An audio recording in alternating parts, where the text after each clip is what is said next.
Hey guys, it's Samantha. From early struggles to being an on-screen hero and family man, this is the truth about Robert Downey Jr. Number 14, early years. Robert Downey Jr. was born in New York in April 1965. His father, Robert Downey Sr., was a filmmaker and actor, so it might not be too surprising that his son ended up following the same path. His mom, Elsie Ann, was also in the acting field and appeared in many of her husband's movies. Downey Jr. has an older sister as well, named Allyson. When he was a kid, he played many parts in his dad's films, and his first role was that of an ill puppy in the feature Pound when he was just 5 years old. Downey Jr. studied the performing arts at the Stagedoor Manor in New York when he was in his teens. Then his parents got a divorce in 1978, and he moved with his father to California. However, he only stayed there for about 4 years. He proceeded to drop out of high school and moved to the Big Apple in the early 1980s to pursue acting. Number 13, arrests. Whether you're a Robert Downey Jr. fan or not, you've probably heard about the difficulties he's faced throughout his life, some of which ended in arrests. From the mid-1960s through 2001, he was locked up several times for substance-related charges. One time was in 1999. He missed a legally required appointment and was thrown behind bars. Although his lawyer, John Stewart Holden, gathered the team that had defended O.J. Simpson, Downey Jr. was still sentenced to 3 years at the Corcoran, California Substance Abuse Treatment Facility and state prison. He lost one job because of this since he couldn't show up to rehearsals, and he had other films that were set to release around the same time, giving them a bit of a bad reputation. However, he was let go after posting a $5,000 bail a year later, but he was arrested again in November 2000 and another time in 2001 when he was on parole. After the latter, Downey Jr. was fired from the show Ally McBeal and lost his role in the movie America's Sweethearts. Number 12, ballet. Something you probably didn't know about this talented actor is that he used to take ballet classes when he was a child. When he was living in England at 10 years old, he was trained in the dance style at the Perry House School in Chelsea, London. However, it's safe to say Downey Jr. never became a ballet dancer. He even noted that he was always horsing around during class instead of practicing the different moves. He stated later on, "I don't want to say I did anything correctly at Perry House because the truth is that I spent my whole time there with my nose in the corner being a moron." But yes, part of the studies there required boys and girls did ballet. Number 11, problems. We already discussed some of Robert Downey Jr.'s arrests throughout his career. However, he was struggling with dependency problems for a long time before that. When he was just 6 years old, his father introduced him to various substances, and Downey Jr. stated later on, "When my dad and I would do these things together, it was like him trying to express his love for me in the only way he knew how." But things quickly turned sour for young Robert as he developed an addiction. The problem is what led to his various arrests. In addition to spending a year in California's substance abuse treatment facility and state prison, he was sent to another rehab center. But after about 5 years of legal troubles, rehab, and relapses, he began working even harder to overcome his issues and get back into acting. Downey Jr. told Oprah in 2004, "When someone says, 'I really wonder if maybe I should go to rehab,' well, you're a wreck. You just lost your job, and your wife left you.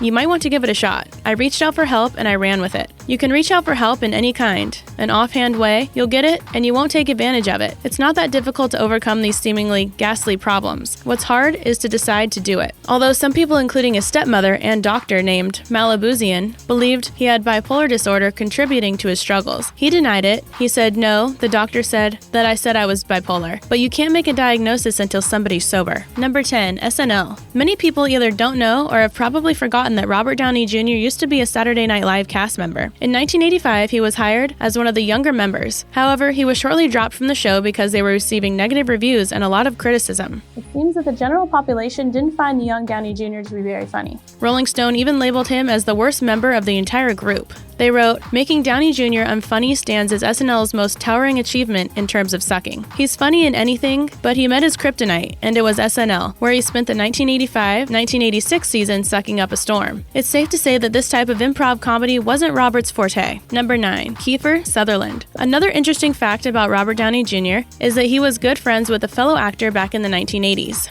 For 3 years, when he first moved to Hollywood, Downey Jr. was shacking up with KIEFER Sutherland. They also filmed the movie 1969 together, which came out in 1988. But during this time, Robert was dating Sarah Jessica Parker, and they were going through some difficult times. He admits he wasn't the best boyfriend in the world, so Sarah would go to KIEFER for comfort. During an interview with Howard Stern, Downey Jr. states, "KIEFER was a shoulder for Sarah Jessica to cry on, and better him than some stranger." Number 8, first films. We discussed previously that Robert Downey Jr. began acting at a young age, but he gained more recognition in in the 1980s. He starred in several coming-of-age movies, which earned him a spot in the Brat Pack, a nickname given to a band of youthful actors and actresses that played in these kind of films together. One of the movies was The Pickup Artist, which he starred in with Molly Ringwald in 1987. He also played in the 1985 film Tough Turf, which follows the story of a kid that's new to a school and tries to steal a young gang leader's girlfriend. Another 1985 feature he played in was Weird Science, which is about two geeks in high school that work to make a woman using their computer. Her purpose is to increase their confidence and make them more manly. Other films he played in from around this time include Back to School, Less Than Zero, and Johnny Be Good. Number 7. The Futurist. Something else you might not know about this star is that he's multi-talented. He used to sing while he was on Ally McBeal, but in 2004 he released his first and only studio album titled The Futurist. It sold 16,000 copies the first week and debuted at 121 on the Billboard 200. Some of the songs on the record are Man Like Me, Broken, Your Move, and Smile. But Robert noted he wouldn't make another album because he felt undercompensated regarding the energy he spent making it, and he would rather spend time with his family than in the studio. So far, there is no news of another musical work in the making. However, in 2011, one of the actor's favorite artists and friends, Sting, invited him on stage to sing the song Driven to Tears, alongside with him. Downey Jr. later told Howard Stern, "When I was in my mid-20s, I decided I was one of the greatest songwriters of all time. I went to one of Sting's shows, and I started trying to push my cassette tapes in his hand. His wife, Trudy, was there and recognized me and was like, 'Hello, thanks for coming to the show.' Totally handled me, literally. It was a psychotic move." He added that after he and the rock star's friendship blossomed, about 25 years later, Trudy goes, "Robert, we were going through some of these old boxes and look what we found. Would you like this old cassette tape back?"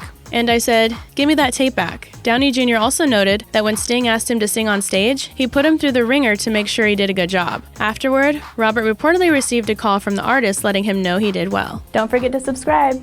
Number 6. Comeback. Once he decided to get his life straightened out, Robert Downey Jr. began acting again in Elton John's video for the song I Want Love. He then got the lead role as Dan Dark in the movie The Singing Detective, after his friend Mel Gibson paid the insurance bond. Downey Jr. went on to star in Gothica as well with Halle Berry as the character Pete Graham. The producer of this film kept 40% of Robert's salary until post-production for protection because of his previous lifestyle. In 2005, he played Harry Lockhart in the movie Kiss Kiss Bang Bang. Downey Jr. went on to take parts in many other films after that, including The Shaggy Dog, Fur, An Imaginary Portrait of Diane Arbus, Lucky You, Tropic Thunder, and the Sherlock Holmes series. Number 5. Net worth. Although he's faced numerous hardships throughout his life, there's no denying that Robert Downey Jr. has truly made a name for himself as one of Hollywood's best actors. So it shouldn't be shocking that he is worth a lot of money. According to Forbes, his paycheck has gone down a little, and he made about $48 million since around June of 2017. Not that it's a small amount of money, but his net worth, according to various sites, is probably around $300 million.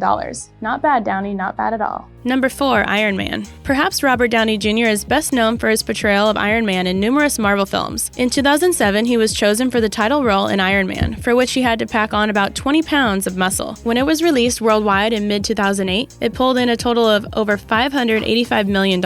After the movies and Robert's tremendous success, he starred in Iron Man 2, Iron Man 3, and The Avengers. He also played Tony Stark, Iron Man's alter ego, in The Incredible Hulk in 2008. He continued portraying the character in Avengers, Age of Ultron, Captain America, Civil War, Spider-Man Homecoming, and Avengers Infinity War. Number 3. Awards. Robert Downey Jr. has also won numerous awards for his work. He has taken home 3 Golden Globes, 3 Saturn Awards, 2 Golden Scomes, and 4 People's Choice Awards. He has also been nominated for 2 Oscars for 1992's Chaplin and 2008's Tropic Thunder. He has yet to win one of the coveted awards, but he stated in 2013, "I personally would be shocked if we went to the end of the tape now and I didn't have at least 1 Oscar. I'm young enough, even the next thing me and my wife are doing. It's the best script the studio has. Look, even if I don't get one directly, eventually they're just going to have to give me one when I get old. So no matter how you slice it, I'm getting one." That's the spirit, Robert. Stick in there. Number 2. Past relationships. Robert Downey Jr. is a happily married man now, but before he met his current wife, he had a few other love interests. We briefly mentioned his ex-girlfriend, Sarah Jessica Parker. They met during the filming of Firstborn and began dating. However, despite Parker's attempts to keep their relationship together, it fell apart due to Downey Jr.'s struggles at the time. In 1992, he married Deborah Falconer, a former actress and musician. The two had their Indio together in 1993. Unfortunately, the relationship came to an end for the same reason, and their divorce was finalized in 2004. Indio has faced some trouble with substance use himself, but overcame his hardships after being arrested. Robert stated about his son, Congrats are in order for my firstborn, and I'm proud to oblige, having braved and crucible of addiction and pleased the court. His ongoing commitment to recovery continues to inspire and amaze. Number 1, wife and kids. Despite Robert's hardships with previous relationships and personal struggles, he met Susan Levin in 2003, which helped turn his life around. She used to work as executive vice president of production at Silver Pictures and met Downey Jr. during the filming of Gothica. They began seeing each other soon after meeting,